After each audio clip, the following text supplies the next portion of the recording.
그러셨습니다. 저희가 지난주에 우리 박한호 목사님 통해서 우리 진리의 허리띠에 대해서 이렇게 함께 배웠습니다.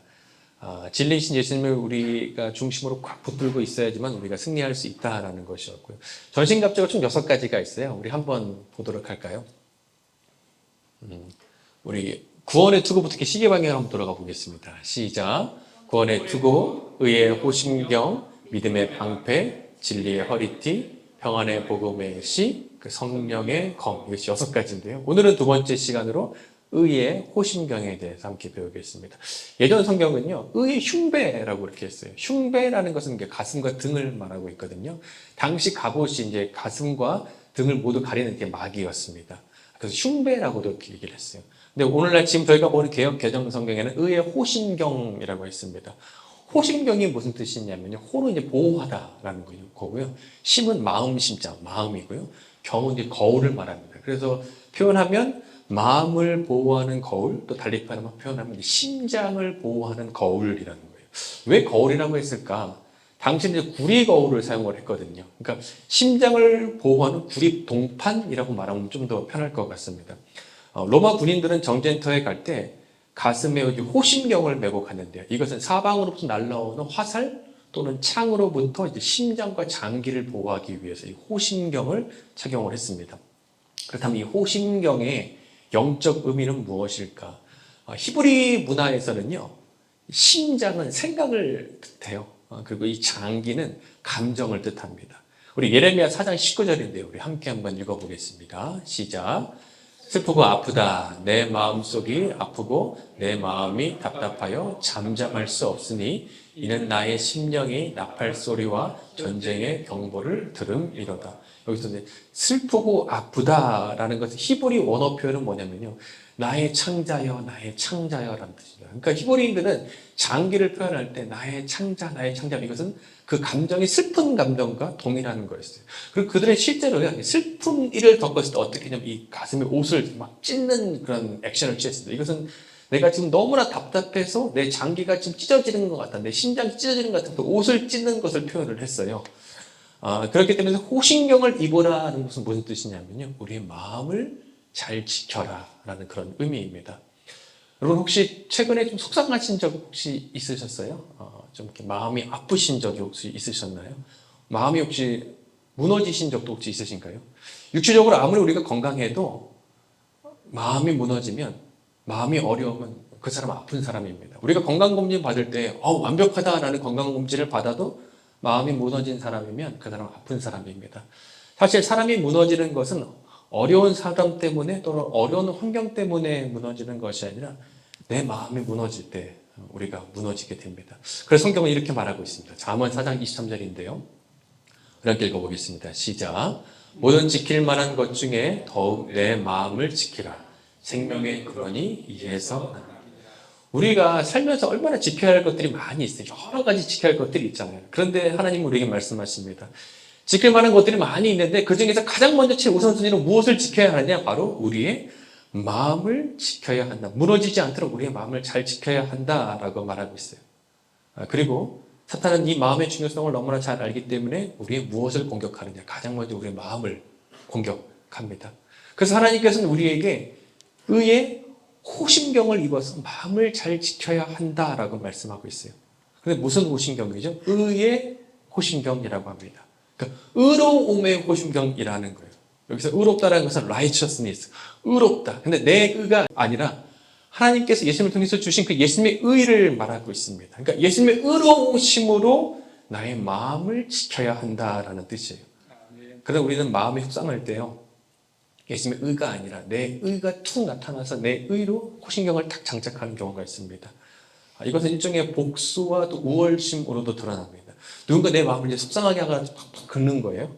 아니면 내 마음에 비수를 딱 꽂을 때 그대로 갚아주기를 원하고, 혹시 만약에 그렇게 되지 않는 상황이면 야, 너는 뭐가 그렇게 잘났어 그러냐? 너나 잘해라. 내가 너보다 훨씬 낫지. 너는 형편없는 사람이야. 내가 너보다 훨씬 나은 사람이 하면서 우월감이라는 나의 의로 우리가 딱 장착을 하기도 합니다. 그리고 교회 다니는 그리스도인들 중에는요, 교회 안에 또 다른 자신의 의의 호신경으로 자신을 딱 장착하는 경우도 있어요. 직분의 호신경도 있습니다. 뭐 나 이 교회에 몇 년 다녔어. 라떼는 뭐 이러면서 나 이 교회 목사야. 나 이 교회 장로야. 권사야. 집사라면서 자신의 직분의 의로 자신을 딱 내세우는 거죠. 오징어 게임에서 깐부 할아버지가 나 무서워. 이러다 다 죽어라는 그런 얘기를 하잖아요. 그렇처럼 우리 교회 안에 우월감이 있어서 내가 너보다 더 나아라는 그런 우월감이 생기기 시작하면 그때부터 우리 교회 다 죽는 것입니다. 다 무너지는 거예요. 제가 늘 말씀드리지만 교회에서 높고 낮음이 어디 있겠습니까? 우리가 다 예수님 안에서 형제 자매라고 표현하는 것은 다 영적 가족이라는 거예요. 그러나 굳이 높고 낮음이 있다라고 한다면 제일 낮은 사람이 목사이고 그다음에 우리 직분자들입니다. 우리는 섬기기 위해서 섬김을 받는 것이 아니라 섬기기 위해서 우리가 직분을 받았습니다.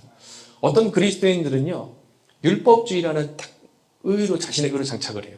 열심을 내는 의로. 내가 너보다 봉사 더 많이 해. 내가 너보다 더 나은 그리스도인이야 라는 자신의 의로움으로 딱 장착을 하는 것이죠. 이러한 자신의 열심과 의로움이 그런 호신경들이 나를 마음을 지켜줄 수 있을까? 저희 집에는 이제 아내와 아이들 천식이 있어요. 그래서 먼지가 있으면 이게 막 기침도 하고 천식을 합니다. 그래서 이제 아내가 청소를 어느 때보다 좀 열심히 해요. 공기청정기도 돌리고 먼지가 없게끔 깔끔하게 집을 이렇게 청소하고 계속 유지하려고 노력을 합니다. 근데 몇 달 전에 제가 이제 음식 사진 촬영을 하기 위해서 조명을 샀는데 이 조명이 자연광의 효과를 내주는 거예요. 창문에 비친 자연광의 모습을 내주는 그래서 빛이 좀 센 그런 조명이었습니다. 그래서 제가 음식 촬영하기 위해서 이제 조명을 딱 쐈는데 너무나 깜짝 놀란 거예요. 그전엔 보이지 않았던 먼지들이 하늘에 뿌옇게 있는 게 미세한 먼지들이 보이기 시작을 하더라고요. 그리고 식탁에 아이들이 낙서한 거, 잘 안 보였던 게 빛이 비치다 그 낙서한 거, 글씨들, 그림들이 보이기 시작을 하는 거예요. 심지어 투명컵, 너무나 깨끗하게 닦았다는 그 투명컵에 손의 지문까지 보이기 시작을 하더라고요. 깨끗한 줄 알았는데 강한 빛이 보이자 그때 드러나기 시작을 하더라고요. 내가 아무리 잘났어, 내가 아무리 내가 너보다 훨씬 나라고 생각하는 나의 모습에도 하나님의 강력한 빛이 비춰지면 나의 모든 허물도 다 드러나게 되어 있습니다. 이사야 64장 6절인데요. 우리 함께 읽어보겠습니다. 시작. 무릇 우리는 다 부정한 자 같아서 우리의 의는 다 더러운 옷 같으며 우리는 다 잎사귀 같이 씻으므로 우리의 죄악의 바람같이 우리를 한글 성경은 번역하기에 우리의 의로움은 더러운 옷이라고 했지만 NIV 성경이 좀 더 정확하게 번역하기에 더러운 걸레라는 뜻이 나의 의로움은 아무리 깨끗한 것 같지만 냄새는 더러운 걸레 같다라는 표현입니다. 우리의 의는 그럴싸해 보지만 사실 더러운 걸레 같은 호심경으로 우리가 있다는 거죠. 그래서 우리가 더러운 걸레 같은 호심경으로 사람 앞에 자랑하고 내 의를 드러낸다고 하면 여지없이 사탄이 쏘는 화살이 그냥 뻥뻥 뚫리고 마는 것입니다. 나의 의는 결코 나의 마음을 지킬 수가 없어요. 그래서 하나님은 너의 의로움으로 너의 마음을 지키는 것이 아니라 예수님의 의로움으로 그 예수님으로 너의 마음을 지켜야 한다라고 말씀하고 있습니다. 우리가 무엇을 했기 때문에 얻는 의로움으로 내가 나의 의로움의 호신경을 만드는 것이 아니라 예수님께서 십자가에서 물과 피를 다 쏟으심으로 우리를 그렇게 사랑해 주셨던 그 의로움, 그 예수님의 의로움, 내가 그 예수님을 믿을 때 그 의로움이 나에게 전가되고 나에게 믿어짐으로 그 의로움으로 그 예수님의 사랑으로 그 십자가의 사랑으로 장착하라라고 말씀하세요. 마틴 루터가 이것을 발견한 거예요. 1510년에 마틴 루터가 이제 로마에 방문을 했거든요. 그 당시에 로마는 어떻게 알려졌냐면 거룩한 도시로 알려져 있었어요. 그러니까 이제 마틴 루터가 처음으로 이제 로마에 방문하지 막 감격에 빠졌습니다. 와, 내가 드디어 이 거룩한 도시에 이 도성에 오게 됐구나 라면서 얘기했어요. 그래서 그가 이렇게 책에서 표현합니다. 이처럼 영적이고 성스러우며 죄사함을 베풀 수 있는 특권을 가진 이 로마라는 도시, 이 지상에 이 로마 말고 또 다른 도시가 어디 있을까 하면서 감탄을 했어요. 그런데 이제 교회를 추적하면서 사제들의 부패한 모습을 본 이후에 그의 감격이 곧 사라지고 말았습니다. 교회는 자기가 절대 교회는 선하다고 생각을 했었는데 그 믿음이 이제 흔들리기 시작을 하는 거예요. 루터는 자신이 죄가 많아서 이런 마음이 생각이 드나 보다, 내가 이렇게 부정적인 생각이 드나 보다 해서 그때부터 계단을 오르기 시작을 해요. 이 계단인데요. 이 계단을 무릎으로 오르기 시작합니다. 이게 사실 이것은 돌계단인데 예수님께서 재판을 받으러 올라가실 때에 그분의 피가 묻은 계단으로 콘스탄틴 황제의 어머니 헬레네가 이 계단을 이제 로마로 옮겨갔어요.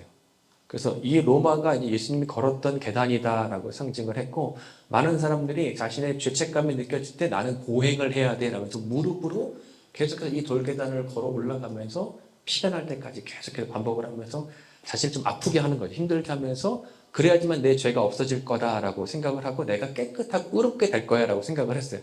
그래서 마틴 루터가 자신의 무릎에 피가 막 터져가면서도 고통을 하면서 이 돌계단을 계속해서 꾸벅꾸벅 올라갔습니다. 근데 이 마음에 아무런 감동이 없는 거예요. 그러면 좀 뭔가 내가 좀 죄책감이 좀 덜어지거나 내가 좀 의롭게 되는 어떤 그런 좀 희한한 경험을 해야 되는데 그것이 아니라 계속해서 내 마음이 어려워지고 아무런 감동이 없었습니다. 그때 그가 이렇게 말해요. 야, 이 계단에서 이렇게 하는 게 무슨 소용이 있어? 라면서 그때부터 로마서 1장을 읽다가 복음을 발견합니다. 오직 의인은 믿음으로 말미암아 사는 거야 라는 것이었어요. 그때 그의 근본적인 문제가 해결이 되는 거예요. 로마서 1장 28절인데요. 이렇게 읽어보겠습니다. 시작. 그러므로 사람이 의롭다 하심을 얻는 것은 율법의 행위에 있지 않고 믿음으로 되는 줄 우리가 인정하노라. 하나님 저 보세요. 저 지금 이렇게 열심히 하고 있잖아요. 하나님 저 좀 보세요. 저 지금 이렇게 노력하고 있잖아요. 그런 노력을 통해서 그분의 righteousness, 그분의 의로우심을 내 마음에 딱 장착하는 것이 아니라 예수님께서 이미 이루신 그 십자가의 복음을 내가 그냥 예수님을 믿을 때 그 예수님의 의로움이 나의 마음에 장착이 된다라는 것입니다. 그래서 신학적으로는요, 예수님의 의로우심이 나에게 전가됐다. 그래서 의의 전가라고 그렇게 얘기를 합니다. 근데 문제는요, 사단이 이후에도 지속적으로 우리 성도들의 마음을 공격한다라는 거예요. 계속 마음을 어렵게. 우리 예수님 믿었잖아요. 예수님 의로움이 우리 가운데 정착됐잖아요. 그런다고 여러분 괜찮으세요? 이번 한 주간도 마음이 어려우셨잖아요. 계속해서 공격하는 거예요. 헬라어로 마귀는요, 디아볼로스라고 하는데 이것은 참소하는 자, 고소하는 자라는 뜻이에요. 그러니까 사탄은 좀 괜찮은 자이기 때문에 우리가 너가 문제가 있어라고 고소한다 그런 뜻이 아니라 참 아이러니하게도 사탄은 사람이 무언가를 잘하면 막 칭찬해줍니다. 너 잘한다. 계속해. 이거는 너의 공로야 하면서 너 자신의 의로움을 계속해서 드러나게 만들어요. 그러면서 자신의 의로움을 드러나게 만들고 그 사탄은 사람이 죄를 짓도록 유혹하고 죄에 빠지게 하고 동시에 죄 지은 사람에게 대해서 그 죄책감에서 벗어나지 못하게 참소하고 계속해서 죄책감을 심어주는 것입니다. 그 죄책감에 시달려서 아무것도 하지 못하게 무능한 그리스도인으로 만드는 것이죠. 그리고 계속해서 우울감을 심어주고 낙심하게 하고 낭망하게 하고 허무감을 주고 좌절하게 만드는 것입니다. 바울도 사도 바울, 그 유명한 사도 바울도 이것을 경험했어요. 사탄의 참소가 얼마나 심했는지 로마서 7장 24절에서 이렇게 말합니다. 우리 함께 읽어볼까요? 시작. 오라 나는 공고한 사람이로다. 이 사망의 몸에서 누가 나를 곤고하다라는 것은 비참하다라는 거예요. 야, 사탄이 얼마나 이 바울의 약점을 집요하게 파고 들어가는지 너무나 힘들어서 나 진짜 너무나 비참하다라고까지 얘기했습니다. 아무래도 사탄이 이렇게 공격하지 않았을 거예요. 너 예전에 그렇게 그리스도는 많이 잡아다가 죽이고 그렇게 하면서 핍박했던 자인데 네가 어떻게 예수님 믿었다고 갑자기 네가 그리스도인 됐다고 네가 사람들에게 예수님을 전하고 다녀. 너 절대 그런 사람 못 돼 라면서 그 마음 가운데 계속해서 죄책감을 한번 심어주었을 것 같아요. 그것이 얼마나 심했는지 나 진짜 너무 비참하다 할 정도로 심했습니다. 근데 8장에서 갑자기 분위기가 바뀌는 거예요. 8장 1절 2절인데요. 함께 읽겠습니다. 시작. 그러므로 이제 예수 그리스도 안에 있는 자에게는 결코 정죄함이 없나니 이는 그리스도 예수 안에 있는 생명의 성령의 법이 죄와 사망의 법에서 너를 해방했다라고 말하고 있습니다. 33절 34절입니다. 읽겠습니다. 시작. 누가 능히 하나님께서 택하신 자들을 고발하리요 의롭다 하신 이는 하나님이시니 누가 정죄하리요 죽으실 뿐 아니라 다시 살아나신 이는 그리스도 예수시니 그는 하나님 우편에 계신 자요 우리를 위하여 간구하시는 자죠. 7장에서는 나는 너무 비참해 라고 얘기를 했는데 8장에서는 전혀 분위기가 바뀐 거예요. 비참했던 자가 어떻게 갑자기 해방자가 됐는가? 그것은 바로 그가 의의 호신경을 딱 장착했기 때문입니다. 혹시 요즘 속상한 일, 마음이 무너진 일, 혹시 비참하다고 느끼는 감정이 느껴질 때 우리도 7장에만 머물러 있는 것이 아니라요. 8장으로 넘어가야 합니다. 사탄은 우리에게 이렇게 말할지 몰라요. 야, 내가 지난주에 네가 또 한 일을 알고 있다. 네가 직장에서, 가정에서, 네가 비즈니스 하면서, 네가 사람들과 관계성에서 한 일을 내가 다 알고 있어. 네가 그리고도 교회 다니는 사람이야? 네가 그리고도 하나님의 자녀야? 하나님 너에게 너무 실망하셨어. 야, 용서도 한두 번이지. 더 이상 하나님도 너 받아주지 못할 것 같아. 너는 하나님의 사랑을 더 이상 받을 자격이 없어. 라면서 우리를 침소하는 거예요. 이때 우리는 하나님이 우리에게 주신 그 의의 호심경을 장착하고 이렇게 선포하는 것입니다. 그래 사탄아, 네 말이 맞아. 나 어쩌면 너무나 형편없는 사람인 것 같아. 그래서 하나님께서도 그 사랑하는 하나님의 독생자 예수님 십자가 못 박혀 죽이실 정도로 그렇게 나는 형편없는 사람이야. 그러나 예수님께서 나를 위해 대신 죽으셨고 용서해 주셨고 부활해 주셨어. 내가 그리스도를 믿을 때 그분의 의가 이제 나에게 전가되었어.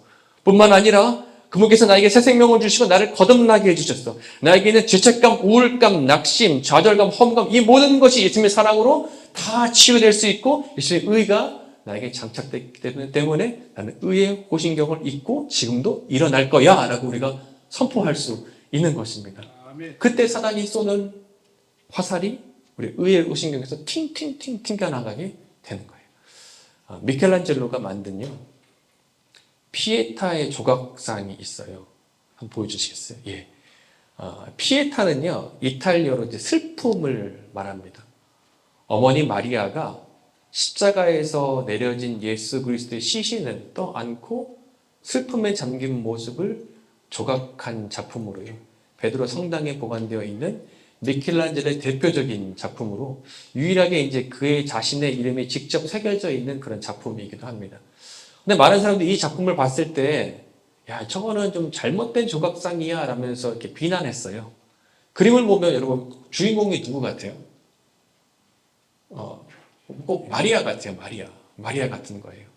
그래서 마리아는 너무나 크게 보이고 예수님은 너무나 작게 보이기 때문에, 야, 저것은 마리아가 주인공 같다 라면 많은 사람들이 비난을 했습니다. 그런데, 미술을 전공하는 학자들이 이것은 사실은 사람의 시선이 아니라 하나님의 시선으로 봐야 한다라고 해요. 위에서 바라볼 때 그림이 이렇게 바뀐다라고 해요. 위에서 보게 되면 전혀 다른 모습이죠. 예수님이 두드러지게 보이고 대신 마리아는 너무나 작게 보이는 거예요. 이것이 바로 미켈란젤로의 숨은 의도였다라고 얘기를 합니다.